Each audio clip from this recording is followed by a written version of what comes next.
അങ്ങനെ സജിനക്കെതിരെ കൂടുതൽ തെളിവുകളുമായി ഫിറോസ് രംഗത്ത് വന്നിരിക്കുകയാണ് സുഹൃത്തുക്കളെ. ഈ ചാപ്റ്റർ ഇനി അടുത്ത കാലത്തൊന്നും അവസാനിക്കുമെന്ന് എനിക്ക് തോന്നുന്നില്ല. കാരണം ആ ലെവലിലാണ് ഇപ്പൊ കാര്യങ്ങൾ പോയിക്കൊണ്ടിരിക്കുന്നത്. എനിവേ, ഇന്നലെ സജിനക്കെതിരെ ഒരു 3 പാർട്ട് വീഡിയോ ഫിറോസ് ഇറക്കിയിട്ടുണ്ടായിരുന്നു. അതിൽ സജിനെ പൊളിച്ചെടുക്കുന്ന തരത്തിലുള്ള എല്ലാ തെളിവുകളും ഫിറോസ് പബ്ലിക്കിൽ ഹാജരാക്കുന്നുണ്ട്. സജിന റസൂൽ പൂക്കുട്ടിയിൽ ഗർഭിണി ആയതിനു ശേഷം റസൂൽ പൂക്കുട്ടിയുമായി സജിന സംസാരിക്കുന്നതിന് വോയിസ് ക്ലിപ്പും, അതുപോലെ തന്നെ സജിന മുമ്പ് 4-5 തവണ അവിഹിതത്തിന് പോയതിന്റെ എല്ലാ തെളിവുകളും, അതുകൂടാതെ നിലവിൽ റസൂൽ പൂക്കുട്ടിയിൽ നിന്നുണ്ടായ കുഞ്ഞിനെ അബോർട്ട് ചെയ്യണമെങ്കിൽ 3 കോടി രൂപ തരണമെന്ന് സജന ആവശ്യപ്പെട്ടതിന്റെ വോയിസ് റെക്കോർഡും എല്ലാം ഫിറോസ് വന്ന് പബ്ലിക്കിൽ കാണിക്കുന്നുണ്ട്. ഇതോടെ സജന അടപടലും മൂഞ്ചിന്ന് പറഞ്ഞാൽ മതിയല്ലോ. ഇനി ഇതിനെല്ലാം പിന്നാലെയാണ് ഇതിന്റെ ഒരു അടുത്ത പാർട്ട് ഫിറോസ് തന്റെ യൂട്യൂബ് ചാനൽ ഇന്ന് രാവിലെ അപ്ലോഡ് ചെയ്തിരിക്കുന്നത്. അതിൽ മെയിൻ ആയിട്ടുള്ളത് എന്താണെന്ന് വെച്ചാൽ സജന ഗർഭിണി ആയതിനു ശേഷമുള്ള റസൂൽ പൂക്കുട്ടിയുമായി സംസാരിക്കുന്ന വോയിസ് റെക്കോർഡിന്റെ ഒരു എക്സ്റ്റൻഡഡ് വേർഷനും, പിന്നെ സജന കുറച്ച് കാലങ്ങൾക്ക് മുമ്പ് ഈ പറഞ്ഞ ഫിറോസിനെതിരെ ചില അവിഹിത ആരോപണങ്ങളുമായി രംഗത്ത് വന്നിട്ടുണ്ടായിരുന്നു. അതിനുള്ള ഫിറോസിന് എക്സ്പ്ലനേഷനുമാണ്. നമുക്ക് എന്തായാലും എന്തൊക്കെയാണ് അതെന്നുള്ളത് നോക്കാം. അതിനു മുമ്പ് ആരാണ് ഫിറോസ്, ആരാണ് സജന എന്നുള്ളത് എല്ലാവർക്കും അറിയാലോ.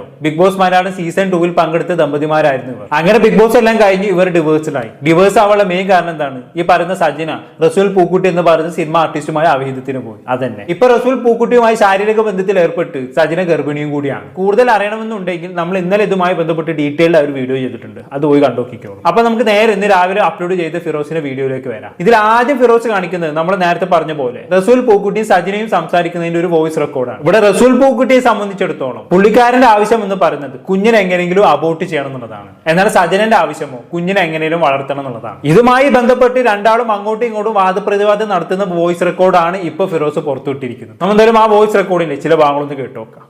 അവളിപ്പം ഏറ്റവും വൾണറബിൾ ആയിട്ട് നിൽക്കുന്ന സമയമാണ്. അവൾ ഒറ്റയ്ക്കേ ഉള്ളൂ.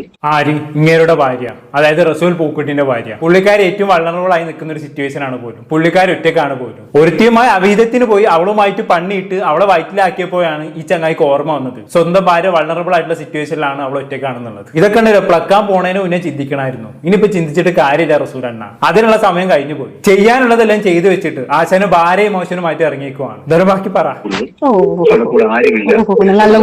നല്ല കുഞ്ഞായിട്ടോ, അവരുടെ മുന്നിൽ നിങ്ങൾ നല്ല കുഞ്ഞായിട്ടോ, അവരുടെ മുന്നിൽ നല്ല കുഞ്ഞായിട്ട് അത് നല്ലതായിട്ട് ഞാൻ ഇത്രയും അവൾ എന്നെ ദ്രോഹിച്ചിട്ട് പോലും ഞാൻ അവളെ കൂടെയാണല്ലോ നിൽക്കുന്നത്. എന്ത് ദ്രോഹിക്കാനുള്ള കാരണം എന്തെങ്കിലും ഉണ്ടെങ്കിൽ അത് നിങ്ങൾ തന്നെയല്ലേ വരുത്തി വെച്ചിരിക്കുന്നത്. അല്ല പിന്നെ അങ്ങനെ ചോദിക്ക് സജന താത്ത, ഇത് നിങ്ങളായിട്ട് തന്നെ വരുത്തി വെച്ചതല്ലേ റസൂൽ കാക്ക. അപ്പൊ പിന്നെ ഭാര്യ വൾണറബിൾ ആയി നിൽക്കുകയാണെന്നുള്ള ഡയലോഗ് അടിക്കാനുള്ള അവകാശം നിങ്ങൾക്കില്ല. ഇതിനൊക്കെ വല്ല ആവശ്യം ഉണ്ടായിരുന്നു? ഇനിയിപ്പോ പറഞ്ഞിട്ട് കാര്യമില്ല, വരാനുള്ളത് വഴി തങ്ങൂരല്ലോ. ബാക്കി പറഞ്ഞായിരുന്നു. അല്ല ഞാൻ ചോട്ടെ, ചതിച്ചുണ്ടാക്കി എന്നുള്ളൊരു ഡയലോഗ് ഉമ്മയുടെ നേരത്തെ പറഞ്ഞു നിങ്ങൾ. ഞാൻ സജിന ഇങ്ങനെ ഞാൻ അത് നിർബന്ധിച്ച് പിടിച്ചുണ്ടാക്കിയെന്ന് പറഞ്ഞു. നിർബന്ധിച്ച് പിടിച്ചുണ്ടാക്കാൻ നിങ്ങൾ ഇരിക്കുന്ന സാധനം എനിക്ക് അടുത്ത് ഉണ്ടാക്കാൻ പറ്റത്തില്ലല്ലോ. അതും സ്നേഹത്തോടെ നമ്മൾ ഈ പ്രാവശ്യം ഇവിടെ പോയി അവിടെ എല്ലാം അതിലെല്ലാം തെളിവുണ്ടായിരിക്കുമല്ലോ. മറ്റേ വിവാന്ത കാലിക്കട്ടുള്ള വിവാന്തയിൽ നമ്മൾ പോയതും അവിടെ നിന്ന് നമ്മൾ ട്രാവൽ ചെയ്തതും ഇതെല്ലാത്തിനും ഉണ്ടല്ലോ, ഇതെല്ലാം ഉണ്ടല്ലോ. അപ്പം ഇതന്നെ അന്നേരം നിങ്ങൾ ശരിക്കും എന്നെ ട്രാപ്പ് ചെയ്യായിരുന്നു. നിങ്ങൾ പറഞ്ഞ കണക്ക് ശരിക്കും നിങ്ങൾ മറ്റേ ഹണി ട്രാപ്പ് എന്ന് പറയുന്ന നമുക്ക് വേറെ ട്രാപ്പുകൾ പോലെ എന്നെ അടുത്ത് പെരുമാറിക്കൊണ്ടിരിക്കുകയാണോ അന്നേരം? എന്തങ്ങനല്ല സംഭവം. ആശാൻ ഇവിടെ ഒന്ന് പ്ലക്കണായിരുന്നു. അങ്ങനെ പ്ലക്കി നൈസായിട്ട് ഒഴിവാക്കാനായിരുന്നു ആശാന്റെ പ്ലാൻ. പക്ഷെ അത് സജനത്താത്ത മനസ്സിലാക്കി ഒരു മുഴുവൻ മുന്നേ എറിഞ്ഞു എന്നുള്ളതാണ്. പിന്നെ സജനത്താത്തന്റെ അടുത്താണ് കളി. ആളെത്ര പരിചയമില്ലെന്ന് തോന്നുന്നു റസൂൽക്കാക്ക്. ഇതിനു മുമ്പ് 4-5 തവണ അവിഹിതത്തിന് പോയി പരിചയമുള്ള ആളാണ്. ആ ആളടുത്താണ് വേലയും കൊണ്ട് വന്നേക്കുന്നത്. നടക്കൂല മോനെ. 10 തലയാണ് നമ്മുടെ സജനത്താത്തക്ക്. തനി രാവണ്. അല്ല പിന്നെ ബാക്കി പറഞ്ഞാലും ഇപ്പൊ കുറച്ച് മിനിറ്റ് ഉമ്മാർക്ക് പറഞ്ഞല്ലോ നിങ്ങള്. അത് സജന നിർബന്ധിച്ച് ഉമ്മ ഞാൻ സജനയുടെ ഉമ്മ എന്നോട് അവൾ പറഞ്ഞില്ല, പറഞ്ഞിരുന്നുണ്ടെങ്കിൽ ഞാൻ പ്രിക്കോഷൻ എടുത്തിരുന്നാണ് പറഞ്ഞത്.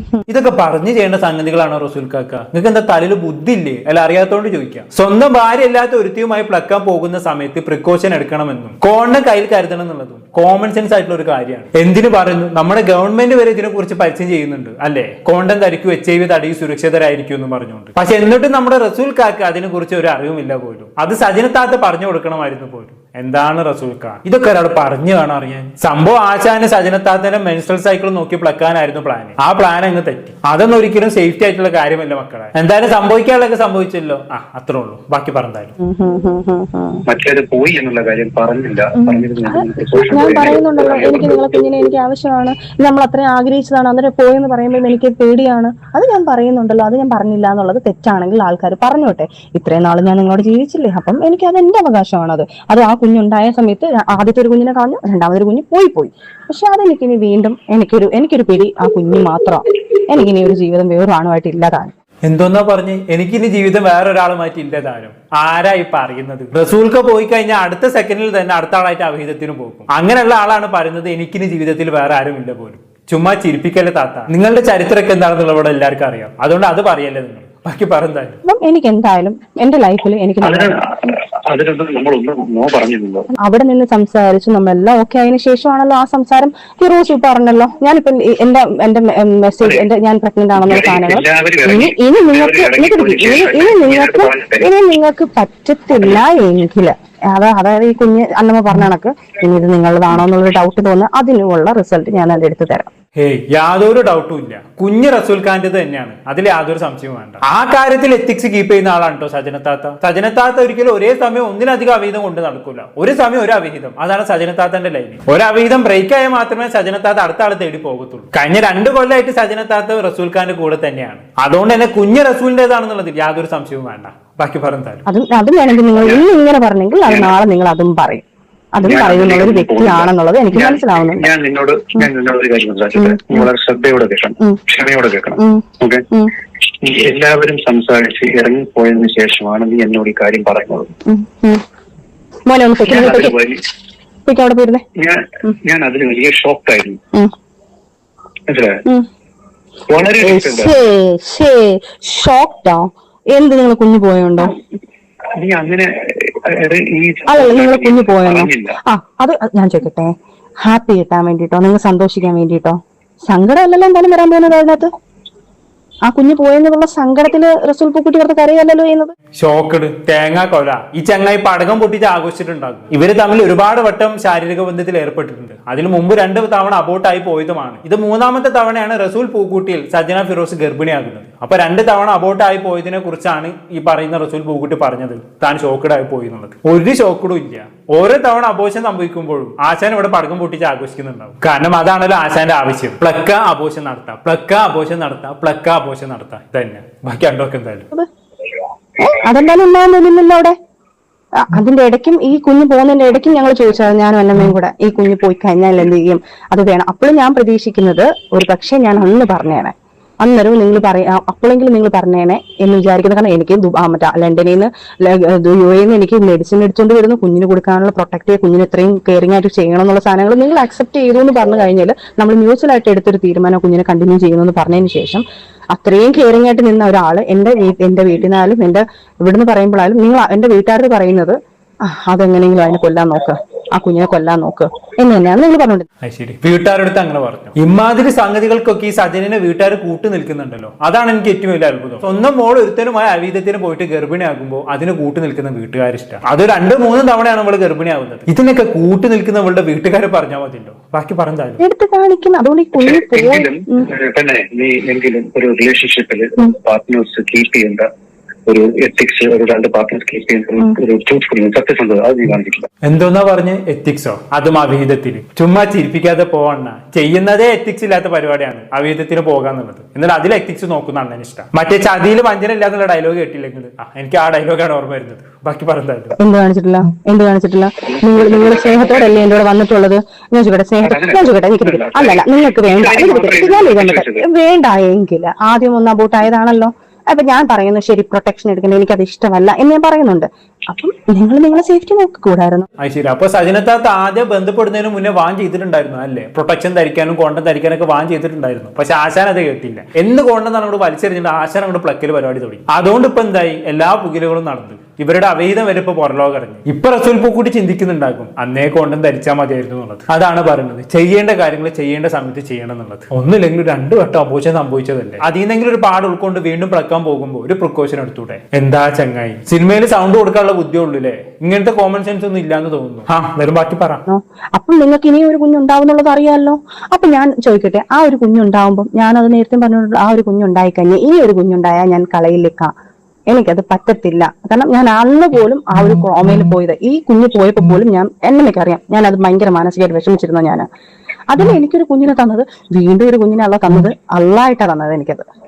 അതോ അള്ളാഹിനെ ഇതിലേക്ക് പിടിച്ചിട്ടല്ല മോളെ, അള്ളാഹ്ക്ക് നിരക്കാത്ത പണി ചെയ്ത് വെച്ചിട്ട് എനിക്ക് അള്ളായിട്ട് തന്നതാണ് പോലും. എന്താ മോളെ ഇതൊക്കെ. എന്തായാലും കൊള്ളാം, കോമഡി ആയിരിക്കണം ഇവരുടെ സംസാരം. ഇത്രയുമാണ് ഫിറോസ് കേൾപ്പിച്ച വോയിസിൽ മെയിൻ ആയിട്ട് രണ്ടാളും കൂടി സംസാരിക്കുന്നത്. ഇനി ഇതെല്ലാം കേൾപ്പിച്ചതിന് ശേഷം ഫിറോസ് ചില കാര്യങ്ങൾക്ക് ഒരു ക്ലാരിഫിക്കേഷൻ നൽകുന്നുണ്ട്. അതെന്താണെന്ന് വെച്ചാണെങ്കിൽ കുറച്ച് കാര്യങ്ങൾക്ക് മുമ്പ് ഫിറോസിനെതിരെ സജിന ഒരു വീഡിയോ ചെയ്തിട്ടുണ്ടായിരുന്നു. പലരും അത് കണ്ടിട്ടുണ്ടാകും. ഒരു 10-40 മിനിറ്റ് നീണ്ടു നിൽക്കുന്ന ഒരു വീഡിയോ ആയിരുന്നു അത്. അതിൽ പല കാര്യങ്ങളും ഫിറോസിനെതിരെ സജിന ഉന്നയിച്ചിട്ടുണ്ടായിരുന്നു. മെയിനായിട്ട് അന്ന് സജിന പറഞ്ഞെന്താണ്, താൻ ഉണ്ടായിരിക്കെ തന്നെ ഒന്നിലധികം പെൺകുട്ടികളുമായി ഒരേ സമയം അവിഹിതത്തിന് പോയിട്ടുള്ള ആളാണ് ഫിറോസ്. അതിന്റെ തെളിവുകളെല്ലാം എന്റെ കയ്യിലുണ്ട് എന്നുള്ളതാണ്. പക്ഷെ അന്ന് ഫിറോസ് അതിന് മറുപടി നൽകിയിട്ടില്ലായിരുന്നു. പക്ഷെ ഇപ്പൊ ഈ വോയിസുകളെല്ലാം പുറത്തു വിട്ടതിന്റെ പശ്ചാത്തലത്തിൽ അന്ന് സജിന ഉന്നയിച്ച ആരോപണങ്ങൾക്കുള്ള മറുപടി ഇന്ന് ഫിറോസ് നൽകുന്നുണ്ട്. നമ്മൾ എന്തായാലും അതൊന്ന് കേട്ടോക്കാം. തന്നെ എൻ്റെ ഓരോ ഫ്രണ്ട്സിനെയും സജിന എൻ്റെ, അതായത് ഞാനുമായിട്ട് പരിചയമുള്ള അല്ലെങ്കിൽ ഞാനുമായിട്ട് കണക്റ്റഡ് ആയിട്ടുള്ള ഓരോ ഫ്രണ്ട്സിനെയും വിളിച്ചിട്ട് അങ്ങോട്ട് മെസ്സേജ് അയക്കുകയും വിളിക്കുകയും ചെയ്തിട്ട് ഓരോ കഥയും അടിച്ചേൽപ്പിക്കുകയാണ്. ഞാനൊട്ട് പ്രണയമാണ് അല്ലെങ്കിൽ ഞാനുമായിട്ട് ബന്ധപ്പെട്ടിട്ടുണ്ട്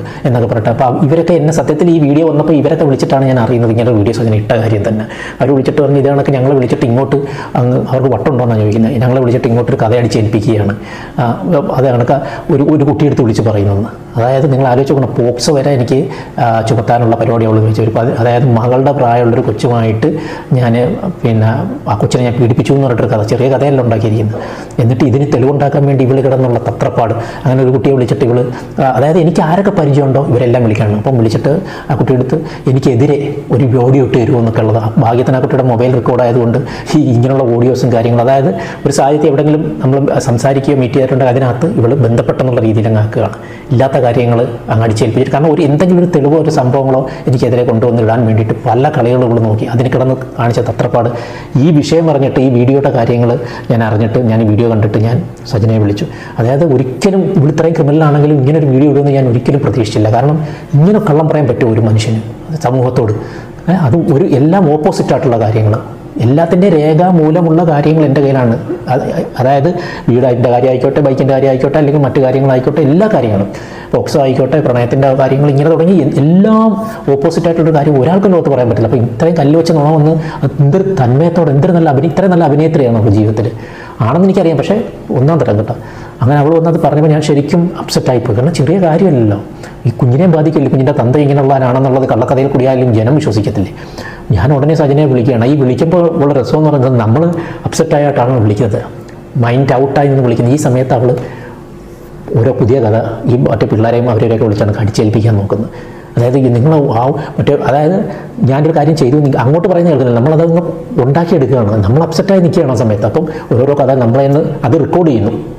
ഒന്ന് ആലോചിച്ച് നോക്കണം, ഒരാൾ ഇത്രയും വലിയ അലിഗേഷൻ ഇട്ടിട്ട് അയാൾ തകർന്ന് വിളിക്കുമ്പോഴത്തേക്ക് ഇങ്ങോട്ട് റെക്കോർഡ് ചെയ്യാൻ വേണ്ടി പുതിയ കഥകൾ അടിച്ചിറക്കിക്കൊണ്ടിരിക്കുന്നു. അവിടെ തർക്കമാണ്. ഞാനന്നേരം പറയുന്നുണ്ട്, സജിന ഈ വീഡിയോ നിന്നെക്കുറിച്ച് ഞാൻ എവിടെയും തെറ്റ് പറഞ്ഞിട്ടില്ല, നീ ആ വീഡിയോ ഡിലീറ്റ് ചെയ്യണം. ഞാനും വേണമെങ്കിൽ നീ റസൂൽ പൂക്കുട്ട മുഖം രക്ഷിക്കാനല്ലേ, ഞാനും വേണമെങ്കിൽ ഞാൻ ഇട്ട വീഡിയോ അത് നിന്നെക്കുറിച്ച് ഞാൻ പറഞ്ഞിട്ടില്ല, റസൂലിനെ ഞാൻ ഇൻഡയറക്റ്റായിട്ടാണ് പറഞ്ഞത്, എങ്കിലും ആ വീഡിയോ ഞാൻ ഡിലീറ്റ് ചെയ്യാം. അതിൻ്റെ കൂടെ ഡൊമസ്റ്റിക് വയലൻസ് എന്ന് പറഞ്ഞ കേസും കൊടുത്തിരിക്കുന്നു ഇവൾ. അത് മനസ്സിലാക്കണം. ഞാൻ അവളുടെ ജീവിതത്തിൽ ഇത്രയും വിഷയങ്ങൾ ഉണ്ടായിട്ട് പോലും ഒരിക്കൽ പോലും ഞാൻ തല്ലിയിട്ടില്ല. അപ്പം പലരും പറയും നീ ആ തല്ല് കൊടുത്തില്ലെങ്കിൽ രക്ഷപ്പെട്ടേനെ. ഒരിക്കലും ഇല്ല. അത് പറയുന്നവർക്ക് പറയാം. അവളിനി എത്ര തല്ലിയാലും ഒരിക്കലും അങ്ങനെ തല്ലിയേണ്ടതുകൊണ്ട് അവളെ കൊന്നാൽ, കാരണം അവൾ തന്നെ കത്തിയെടുത്ത് വെച്ചിരിക്കുകയല്ലേ മരിക്കാൻ വേണ്ടി. അതുകൊണ്ട് തല്ലിയാലൊന്നും രക്ഷപ്പെടത്തില്ല, അല്ലെങ്കിൽ തല്ലുന്നതല്ല എൻ്റെ ഒരു സൊല്യൂഷൻ. അപ്പം ഞാൻ പറഞ്ഞത് ഒരിക്കൽ പോലും തല്ലിയിട്ടില്ല. എന്നിട്ടാണ് അവൾ പറയുന്നത് അവൾ മേക്കപ്പ് ഇടുന്നത് ഞാൻ തല്ലിയെന്ന് മറയ്ക്കാനാണെന്ന്. അത് കേൾക്കുന്ന മനുഷ്യർക്ക്, ഈ ചോറുന്നവർക്കത് മനസ്സിലാവും, മേക്കപ്പ് ഇടുന്നതും അതിനാ വേണ്ടിയിട്ടാണെന്ന്. അങ്ങനെ ഒന്ന് ആലോചിക്കണം, എന്ത് വിചിത്രമായ കഥകളാണ് അവൾ ഉണ്ടാക്കിയിരിക്കുന്നത് എന്നുള്ളത്. അപ്പോൾ പക്ഷേ ഇതാണ് ഈ ഡിവൈൻ ജസ്റ്റിസ് എന്ന് പറയുന്നത്. ഓക്കെ, ഇതാണ് ഫിറോസിന്റെ എക്സ്പ്ലനേഷൻ എന്ന് പറയുന്നത്. നമുക്ക് തൽക്കാലം പുള്ളി പറഞ്ഞ് വിശ്വസിക്കാം അല്ലേ? കാരണം ഇവിടെ ഫിറോസിനെ സംബന്ധിച്ചിടത്തോളം സജനക്കെതിരെ പറയുന്ന ഓരോ കാര്യങ്ങൾക്കും പുള്ളിക്കാരടുത്ത് തെളിവുകളുണ്ട്, പുള്ളിക്കാരൻ അത് ഹാജരാക്കുന്നുമുണ്ട്. പക്ഷെ റീസെന്റ് സജന ഫിറോസിനെതിരെ ഉന്നയിച്ച ഒരു ആരോപണങ്ങൾക്ക് പോലും പുള്ളിക്കാരി തെളിവുകൾ ഹാജരാക്കിയിട്ടില്ല. ഇനി ഭാവിയിൽ സജന ഹാജരാക്കുമെന്ന് അറിയില്ല. എന്തായാലും ഇത്രയും ചീഞ്ഞ് നാരെ സ്ഥിതിക്ക് ഫിറോസിനെതിരെ എന്തെങ്കിലുമൊക്കെ തെളിവായിട്ട് സജന രംഗത്ത് വരാൻ സാധ്യതയുണ്ട്. നമുക്ക് കണ്ടു തന്നെ അറിയാം. കൂടുതലൊന്നും ഞാൻ പറയുന്നില്ല. എന്താണെന്നായിട്ട് നിങ്ങൾക്ക് തോന്നുന്നത് താഴെ കമന്റ് ബോക്സിൽ രേഖപ്പെടുത്തുമല്ലോ. പുറത്തൊരു ടോപ്പിക്കുമായി വീണ്ടും കാണാം.